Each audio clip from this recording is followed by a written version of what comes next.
రేపు మే నెలలో మళ్ళీ అందరికీ చెప్తున్నా, తల్లికి వందనం కింద ఎంతమంది పిల్లలుంటే అంతమంది పిల్లలకి ఇస్తాం. ఇప్పుడిప్పుడే జనాభా తగ్గిపోతా ఉంది. కనీసం ఒక కపుల్ ఎవరైతే భార్యాభర్త ఉన్నారో 2 పిల్లల కంటే తక్కువ కాకుండా 3 కంటే సంతోషం. కనీసం 2 ఉండాలి. లేకపోతే జనాభా తగ్గిపోతే, ముసలి వాళ్ళ సంఖ్య పెరిగితే ఈరోజు అభివృద్ధి చెందిన దేశాల్లో జనాభా లేకుండా అవస్థపడే పరిస్థితికి వచ్చారు. ఆ పరిస్థితి మన దేశానికి రాకూడదు అనేది నా ఆకాంక్ష. దానికి కూడా మీ సెక్రటరీ ఏం ఎక్సర్సైజ్ చేశారో తెలియదు, ఈ ఊర్లో కలెక్టర్ గారు ఏం ఎక్సర్సైజ్ చేశారో తెలియదు. వీళ్ళు కూడా రీఓరియంట్ చేయాలి. వాళ్ళు కూడా అభివృద్ధి మాట్లాడుతున్నారు తప్ప భవిష్యత్తు గురించి ఆలోచించే పరిస్థితిలో లేరు.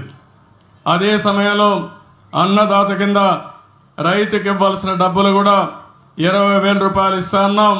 కేంద్రం 6,000 రూపాయలు ఇస్తుంది. రాష్ట్ర ప్రభుత్వం 3 విడతల్లో 14,000 రూపాయలు ఇచ్చే బాధ్యత ఈ ప్రభుత్వానికి. ఇది కాకుండా మత్స్యకారులకు కూడా 20,000 చొప్పున జీవనోపాధి కోసం వాళ్ళకు కూడా డబ్బులు ఇస్తాం. అయితే ఆర్థిక వ్యవస్థ చాలా ఇబ్బందికరంగా ఉంది. ఇంకా డబ్బులు లేవు. 10 లక్షల రూపాయలు అప్పు చేసి వెళ్ళిపోయారు. అప్పు ఇచ్చేవాళ్ళు కూడా కనపడడం లేదు. వడ్డీ కట్టాలి, మళ్ళా అసలు తీర్చాలి, సంపద సృష్టించాలి, ఆదాయాన్ని పెంచాలి, సంక్షేమ కార్యక్రమాలకు పెట్టాలి, మళ్ళీ మీకు అమరావతి కట్టాలి, పోలవరం కట్టాలి. అదే సమయంలో ఏవైతే నేను చెప్పానో సూపర్ 6 కూడా అమలు చేయాలి. ఇది కొంచెం కష్టమైన పనే, కానీ ఇష్టంగా పనిచేస్తున్నా. కష్టమైన పని కూడా ఇష్టంగా పనిచేస్తే తప్పకుండా పరిష్కారం అవుతుంది, చేయగలుగుతామనే ధీమా నాకుందని చెప్పి కూడా నేను మీకు తెలియజేస్తున్నా. నా ఆలోచన ఒకటే, భారతదేశంలో పుట్టిన ఏ వ్యక్తి కానీ పేదరికంలో ఉండడానికి వీలు లేదు. మనం ఈరోజు వికసిత్ భారత్ మాట్లాడుతున్నాం. 2047కి ప్రపంచంలోనే భారతదేశం అగ్రస్థానంలో ఉంటామని నేనైతే స్వర్ణ ఆంధ్రప్రదేశ్ తయారు చేశాను. స్వర్ణ ఆంధ్రప్రదేశ్లో 2047కి 55 లక్షల రూపాయలు తలసరి ఆదాయం. ఈరోజు 2,90,000 ఉంటే దీన్ని 23 ఏళ్లలో దగ్గర 20 సార్లు 20 రెట్లు 15 రెట్లు పెరిగే అవకాశం ఉంటుంది. అది సాధ్యమా అంటే సాధ్యం. దానికి కార్యాచరణ ప్రణాళిక తయారు చేస్తున్నాం. అదే సమయంలో ఇది కొంతమందికి ఆదాయం వచ్చి చాలామంది నిరుపేదలుగా ఉండడానికి వీలు లేదు.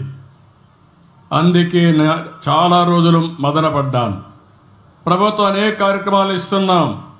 మొన్నే పేదల సేవలో నెల మొదటి తారీఖున పింఛన్లు ఇచ్చాను. ఈరోజు మీరు చూస్తే 4,000 రూపాయలు పింఛనిచ్చే ప్రభుత్వం భారతదేశంలో ఒక్క ఆంధ్రప్రదేశ్ ప్రభుత్వం తప్ప ఎక్కడా లేదు. ఇక్కడుండే ఎన్డీఏ ప్రభుత్వం ఇస్తున్నాం. దివ్యాంగులకు 6,000 రూపాయలు ఇస్తున్నాం. ఒకప్పుడు 500 నేనే చేశాను. మళ్ళీ ఈరోజు వస్తే తర్వాత వచ్చిన తర్వాత 3,000 చేశాను. ఈరోజు 6,000 రూపాయలు చేసే పరిస్థితికి వచ్చాం. ఎవరైనా కిడ్నీ పేషెంట్లు కానీ లేకపోతే కొంతమంది లెప్రసీ పేషెంట్లు ఉంటే వాళ్లకు 10,000 ఇస్తున్నాం. బెడ్కి పరిమితమైనటువంటి వ్యక్తులకి కుటుంబ సభ్యుల్ని కొంతవరకు ఆదుకోవాలని 15,000 రూపాయలు ఇస్తున్నాం. మీరు చరిత్రలో ఎప్పుడన్నా ఎవ్వరు ఈ వారిగా ఇచ్చింది లేదు. మానవతా దృక్పథంతో పనిచేసే ప్రభుత్వం ఈ ఎన్డీఏ ప్రభుత్వం అని చెప్పి మరొక్కసారి మీ అందరికీ విజ్ఞప్తి చేస్తున్నా. అదే సమయంలో మీరు ఒకసారి ఆలోచిస్తే 33,000 కోట్ల రూపాయలు డీబీటీ ద్వారా నెలవారీగా మీకు డబ్బులు పంపిస్తున్నా. ఇవి కాకుండా అన్నా క్యాంటీన్ ఉంది. ఇది కాకుండా రేపే డిఎస్సీ పెడుతున్నాం.